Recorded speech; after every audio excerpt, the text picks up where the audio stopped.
Bismillahirrahmanirrahim. Assalamualaikum warahmatullahi wabarakatuh. Bismillah walhamdulillah. Wassalatu wassalamu ala rasulillah wa ala alihi wa sahbihi wa man walah. Ahlan wa sahlan wa marhaban bikum. Selamat datang kembali teman-teman di channel saya.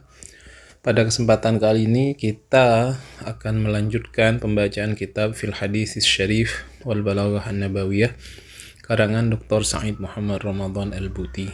Di kesempatan yang lalu kita sudah menjelaskan beberapa hadis yang kemudian menunjukkan sifat-sifat manusiawi daripada Rasulullah SAW. Sekarang kita akan membaca beberapa hadis dan akan kita jelaskan nantinya bahwasanya memang berbeda antara gaya bahasa Al-Quran dan hadis Nabi Muhammad SAW. Bismillahirrahmanirrahim. Qala al-musannifu rahimahullahu ta'ala wa nafa'ana bihi وبعلومه وعمدنا بمدده وحفظ علينا ببركاته وأسراره في الدارين آمين.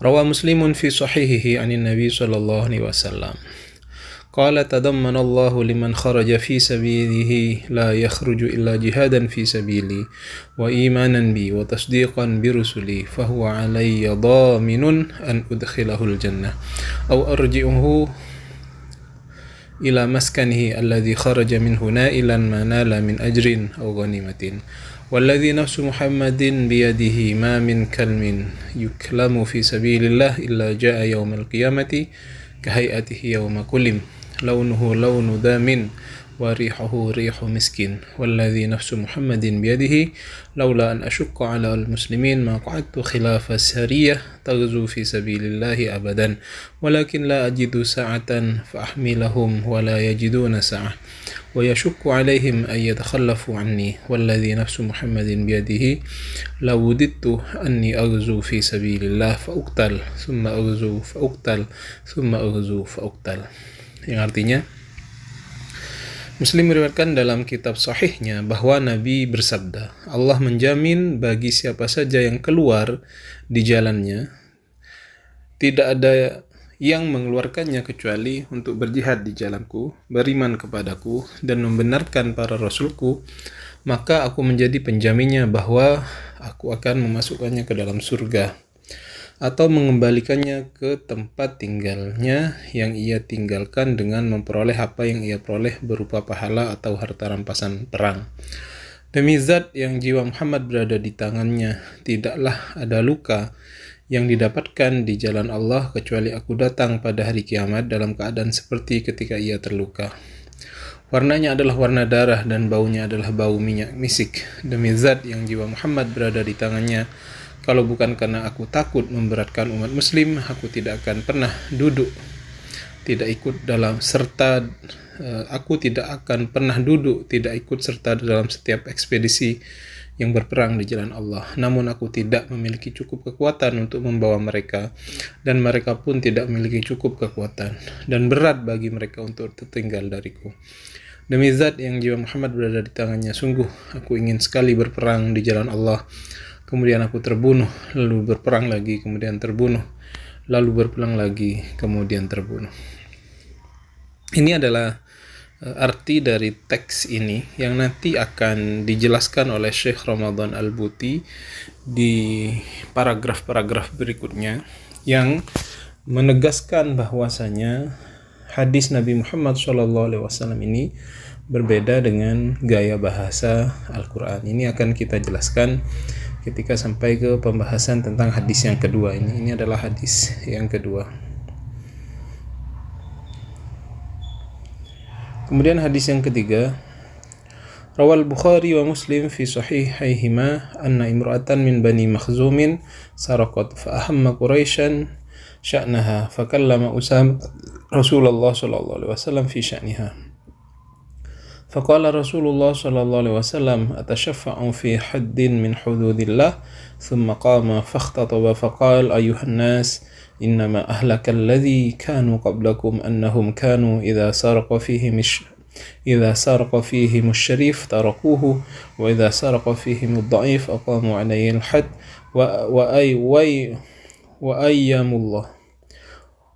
وأيم الله لو أن فاطمة binta Muhammadin saraqat laqata'tu yadaha. Al-Bukhari dan Muslim meriwayatkan dalam kitab sahih mereka bahwa seorang wanita dari Bani Makhzum mencuri, dan ini sangat mengkhawatirkan kaum Quraisy. Mereka pun berbicara dengan Usamah untuk menyampaikan masalah tersebut kepada Rasulullah. Lalu Rasulullah SAW bersabda, apakah engkau akan memberikan syafaat dalam hal salah satu hukum Allah? Kemudian beliau berdiri dan berkhutbah seraya berkata, wahai manusia, sesungguhnya yang membinasakan orang-orang yang sebelum kalian adalah bahwa ketika orang terpandang di antara mereka mencuri, mereka membiarkannya, dan ketika orang yang lemah di antara mereka mencuri, mereka menegakkan hukumnya, mereka menegakkan hukuman atasnya. Demi Allah, jika Fatimah binti Muhammad mencuri, pasti aku akan memotong tangannya. Nah, ini adalah bunyi hadis ketiga yang nanti kita juga akan membahas sesuai dengan pembahasan yang dilakukan oleh Syekh Buti. Berikutnya adalah hadis yang keempat yang berbunyi rawa Muslimun fi sahihihi wa Malikun fi muwatta'ihi anna Rasulullah sallallahu alaihi wasallam atal maqbarata faqala assalamu alaikum dara qaumin mu'minin inna insyaallah bikum lahikun wudittu anna qad ra'ayna ikhwanana qalu awalasna ikhwanuka ya Rasulullah qala bal antum ashabi wa ikhwanana alladhi lam ya'tu ba'd فقالوا كيف تعرف من لم يأتي بعد من أمتك يا رسول الله قال أرأيت لو أن رجلا له خيل غير محجلة بين ظهر خيل دهم بهم بين ظهر خيل دهم بهم ألا يعرف خيله فقالوا بلى يا رسول الله قال فإنهم يأتون يوم القيامة غرا محجلين من الوضوء وأنا فرط لهم على الحوض ألا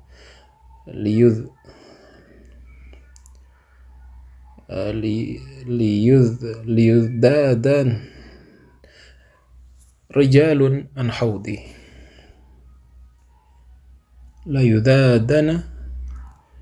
ألا لا يذادن رجال عن حوضي كما يذاد البعير الضال ألا لا يذادن رجال عن حوضي كما يذاد البعير الضال أناديهم ألا هلم فيقال إنهم قد بدلوا بعدك فأقول سحقا سحقا, yang artinya Muslim dalam kitab sahihnya dan Malik dalam kitab Muwatta'nya meriwayatkan bahwa Rasulullah mendatangi pemakaman lalu berkata, salam sejahtera atas kalian wahai penghuni tempat tinggal kaum yang beriman, sesungguhnya kami, ini terpotong ya, kan saya artikan, insyaallah bikum lahikun, niscaya kami akan menyusul kalian. Wuditu anna qad ra'ayna ikhwanana, saya ingin bertemu dengan ikhwanana, dengan saudara-saudaraku. Mereka sahabat berkata, berkata mereka sahabat, awalasna ikhwanaka ya Rasulullah, bukankah kami saudara-saudaramu? Qala, berkata Rasulullah, bal antum ashabi, tidak, tetapi kalian adalah sahabat-sahabatku. Wa ikhwanuna alladzi lam ya'tu ba'd, adapun saudara-saudara kita belum ada, begitu ya, belum lahir di dunia. Faqalu, maka sahabat berkata, kaifa ta'rif man lam ya'ti ba'd min ummatika ya Rasulullah, bagaimana kamu tahu seseorang yang belum lahir dari umatmu ya Rasulullah, yang belum pernah kamu lihat, maksudnya begitu. Qala araita anna rajulan lahu khail ghurran muhajjalah baina dhahri khail buhmun, yang kira-kira ini artinya adalah, apakah kamu apa pendapatmu kalau ada seorang yang mempunyai kuda yang kemudian bersinar begitu di antara kuda-kuda yang tidak bersinar, yang hitam begitu. Ala ya'rif khailahu, apakah orang tersebut bisa mengenali kudanya? Jadi orang punya kuda warnanya putih terang berada di antara kuda-kuda yang hitam, apakah dia bisa mengenali kudanya? Berkata sahabat, bala ya Rasul, pasti dia mengenali, karena gampang ya, ada yang putih di antara yang hitam.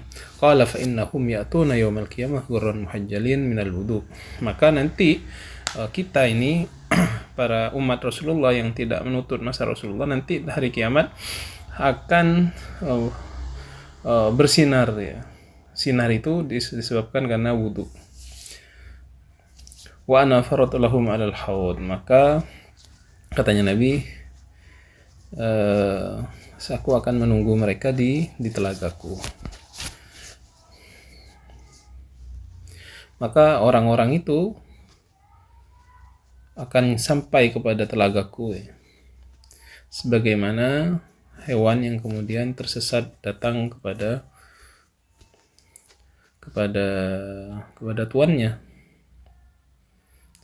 kepada sebuah telaga gitu.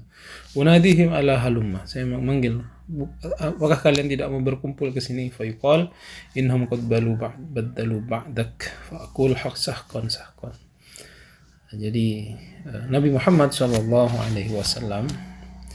nanti akan mengenal daripada kita umatnya itu, yang dibilang ikhwanuna ini dari terangnya kita, dan juga kita juga akan berkumpul nanti di telaganya Rasulullah SAW.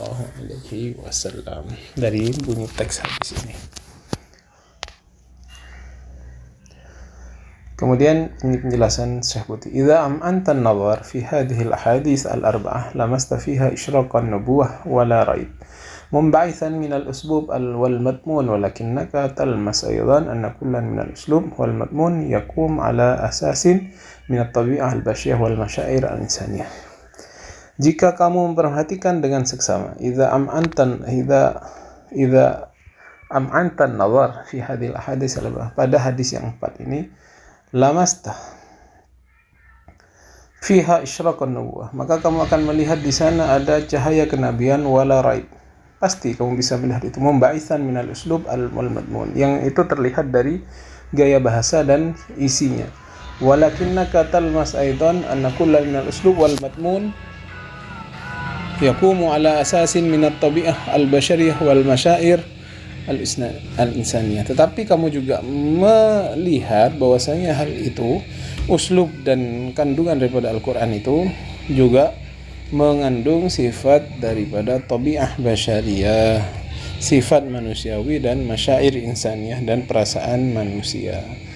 Jadi dari 4 yang tadi itu nanti akan kita jelaskan satu-satu insyaallah. Itu tampak sekali tabi'ah al-basyariyah dan masyair al-insaniyah. Kemudian fafil hadis al-awwal, ini yang hadis yang pertama, tulahid annal ma'na yadur haula mihwarin wadih wa ta'kid at-tabi'ah al-basyariyah allati yattasifu biha an-nabi alaihi salatu wassalam mahma samad darajatuhu wartafa qadruhu indallah. Dalam hadis yang pertama, hadis pertama di pertemuan yang lalu ya, tentang hadis tentang orang yang mengadu, 2 orang yang mengadu kepada Rasulullah SAW yang berperkara itu, kemudian Rasulullah misalkan memenangkan salah satu orang yang kemudian lebih pandai bicara, misalkan begitu, itu bunyi hadisnya. Apa katanya di sini? Fa fil hadis awal tulahid al-ma'na al-yadur haula mihwarin wadih wa ta'kid at-tabi'ah basyariyah.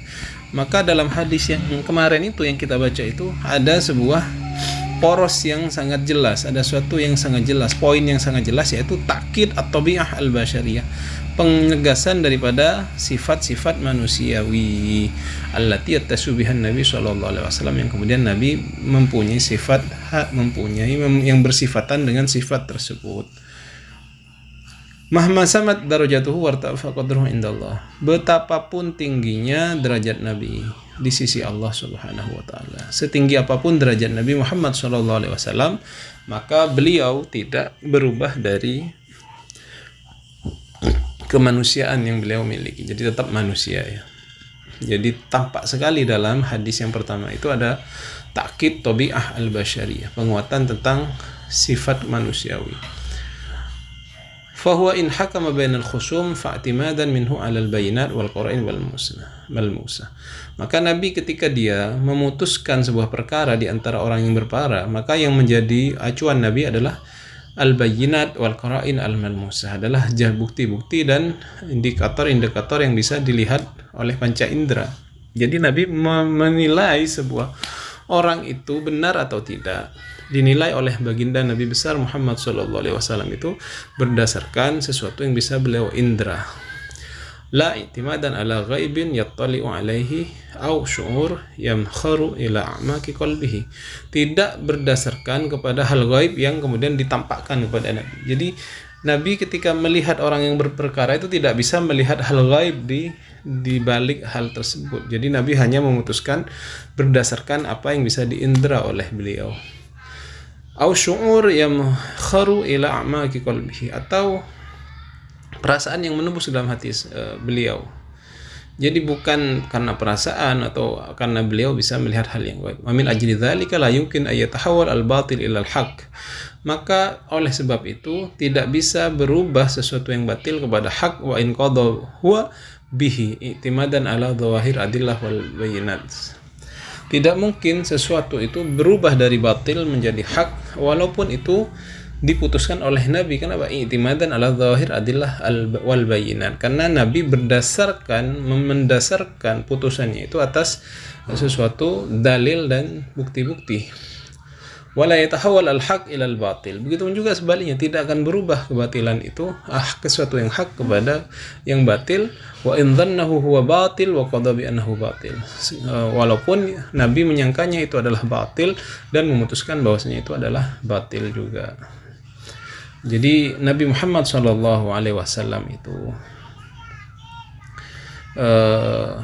andaikan Nabi memutuskan sesuatu yang salah, sesuatu yang hak, tapi beliau batilkan karena memang ada bukti yang begitu, itu tidak bisa merubah yang hak itu menjadi batil ataupun sebaliknya. Jadi Nabi memutuskan semua perkara itu berdasarkan bukti yang sampai kepada Nabi. Andaikan Nabi dalam memutuskan itu misalkan keliru karena orang yang berperkara itu lebih bagus dalam menyampaikan argumentasi, maka itu keputusan Nabi tidak kemudian merubah yang hak menjadi batil. Artinya yang tadi yang pandai ngomong itu walaupun dibenangkan oleh Nabi tetap dalam keadaan yang salah. Makanya di hadisnya itu dikatakan dia akan membawa api neraka dengan hal tersebut, begitu ya, walaupun dibenarkan oleh baginda Nabi SAW. وكما تلمس هذا الطابع من خلال معنى الحديث فإنك تلمس هذا الطابع ذاته في أسلوبه أيضا. Sebagaimana kamu bisa mendapati tabiat manusia ini min khilali makna hadis, ketika membaca makna hadis, fa innaka talmasu hadha tabi dzatihi fi uslubihi aidan. Kamu juga bisa merasakan tabiat manusia ini di gaya bahasanya juga. Unzur ila dhamir mutakallim. Lihat kepada dhamir mutakallim. Dhamir mutakallim itu anta, begitu ya. Wa huwa yatakarrar fi nasakil hadis, dan itu terulang di teks hadis. Wanzur ila jumlah. Lihatlah kepada kalimat fa'aqdi lahu ala nahwi ma asma. Maka aku memutuskan sesuai apa yang aku dengar. Lihat ada dhamir mutakallim aqdi, saya, yang artinya aqdi itu saya yang memutuskan. Tulahid annal masyair al-basyah takmunu wara as-siyaqah wal uslub. Kamu bisa melihat perasaan manusiawi itu tersembunyi di balik penyusunan dan gaya bahasanya. Jadi Nabi Muhammad SAW itu ketika memutuskan sebuah perkara kemudian tidak sesuai dengan realitanya, itu kemudian memang sangat manusiawi sekali, karena beliau tadi disebutkan tidak bisa kemudian mengetahui hal-hal yang gaib, tidak bisa menembus hal-hal yang gaib kecuali memang Allah yang mengizinkan dan Allah memberitahunya ya. Tapi kalau Allah tidak memberikan ilmu itu kepada Rasulullah, maka Rasulullah akan menghukumi sesuatu itu berdasarkan daripada apa yang beliau lihat dari dalil dan juga bukti-bukti yang disampaikan oleh seseorang. Ini mengenai hadis yang pertama. Insyaallah di pertemuan selanjutnya kita akan bahas hadis yang kedua, ketiga, dan keempat. Demikian, mudah-mudahan bermanfaat. Wassalamualaikum warahmatullahi wabarakatuh.